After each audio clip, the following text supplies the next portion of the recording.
and abroad, I bring greetings to you. First of all, let me take this opportunity to thank all Ugandans for turning up in massive numbers to vote. We saw millions of Ugandans lined up to vote in different areas across the country. It was definitely unprecedented. Thank you very much for accepting our message to turn up in large numbers and vote. Thank you for taking seriously, very seriously, matters pertaining our country, Uganda. I also want to appreciate all the citizens for voting for change. I have no doubt in my mind that the vast majority of you Ugandans voted for change yesterday. It was indeed a protest vote against General Museveni's murderous regime of blood and national shame.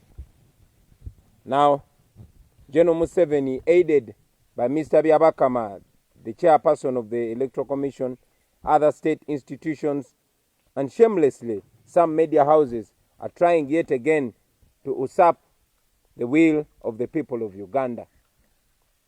The people of Uganda voted massively for change of leadership from a dictatorship to a democratic government. But Mr. Museveni is deliberately trying to paint a picture that he is in the lead. What a joke.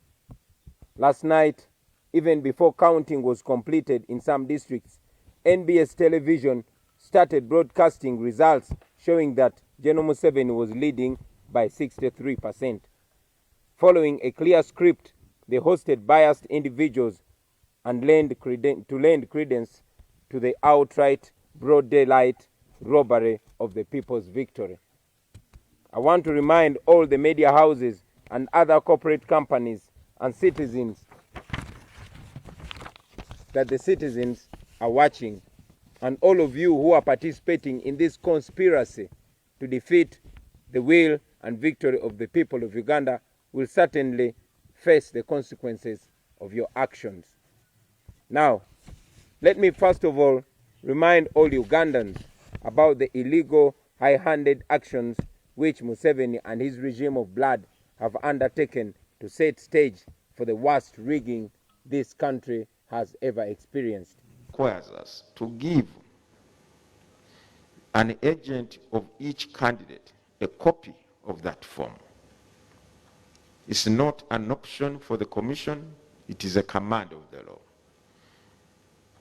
And therefore, each candidate by now should have the declaration of results form from all the 34,684 polling stations, if they bothered to assign agents at those polling stations.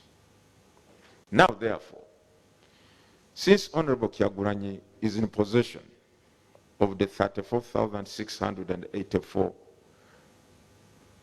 declaration of results forms, let him show the country in what manner, in what form the results are rigged. As I said yesterday, the commission here are the last people to know the outcome, because we can only get to know the outcome from each polling station as and when our returning officers from the respective districts transmit the results.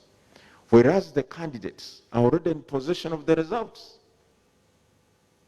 on account of these DR forms. They already know. For us, we know we can only announce what has been submitted to us. So really, I do not see, well,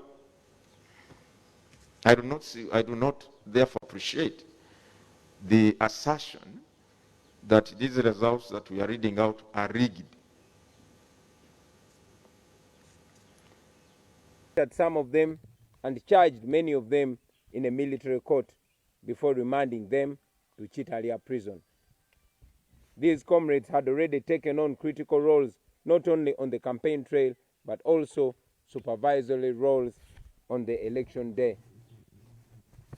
As the election drew closer, the regime stripped itself further naked. Their intentions were laid bare for everyone to see. First, they switched off social media to prevent Ugandans from communicating as well as following what was going on in the election. Many Ugandans managed to bypass this blockade and started using VPNs to access social media. Ugandans could then share videos of the incidents that were going on in the election. The regime had another problem on its hand. On the 3rd of January, we had announced the U-Vote application. This is the app which we had developed over time. We developed this app to enable us to receive results from across the country in record time. The app had other functionaries. Citizens would have been able to upload the videos and incidences that were going on in various parts of the country.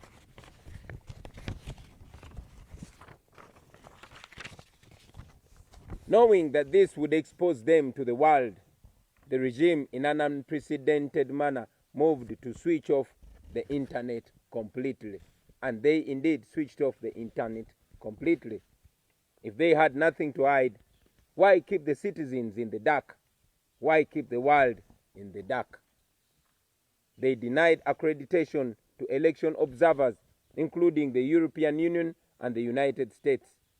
Museveni knew what he was planning to do. He could not stand an election being observed by independent poll observers. Local media houses were ordered not to report incidences of vote rigging and violence by the military against the citizens. Yesterday, on election day, as the nation went to the polls and the regime engaged in incredible acts of violence and rigging, without credible election observers, coupled with intimidation or compromised local media, as well as the internet switched off, Museveni had a field day.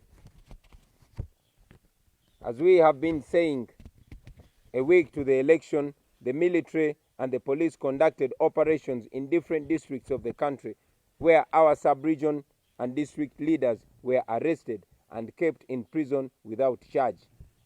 Many of them in the districts of Lira, Moroto, Bunyangabo, Bundibujo, and very many others were arrested only to be released yesterday evening after election without any charge.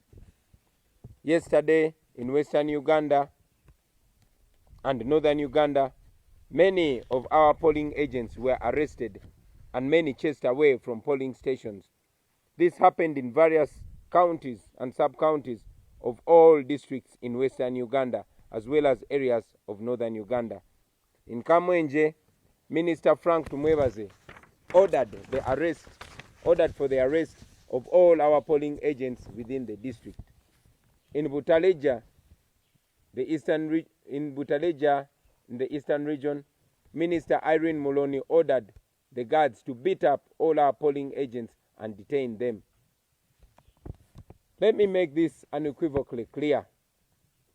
Almost in the entire region of Western Uganda and Northern Uganda, there was actually no voting.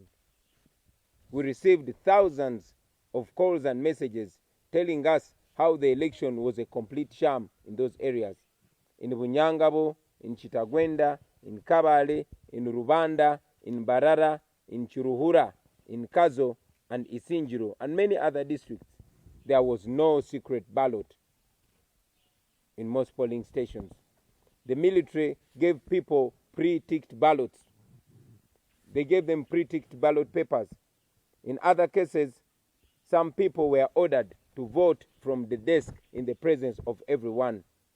In Kwania, in Bulambuli, in Karenga, and many other places, some ballot boxes were opened and ballot papers were put in there.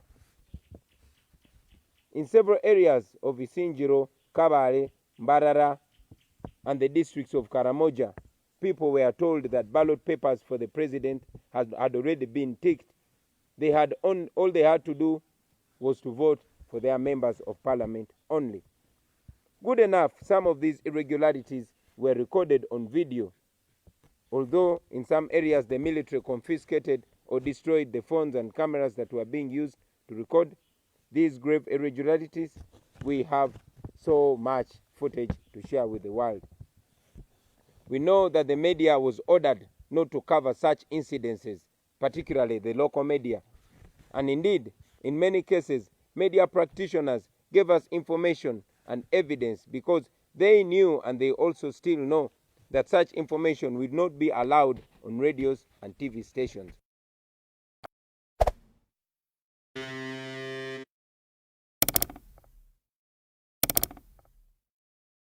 We are building the biggest Islamic center in the biggest city in the world.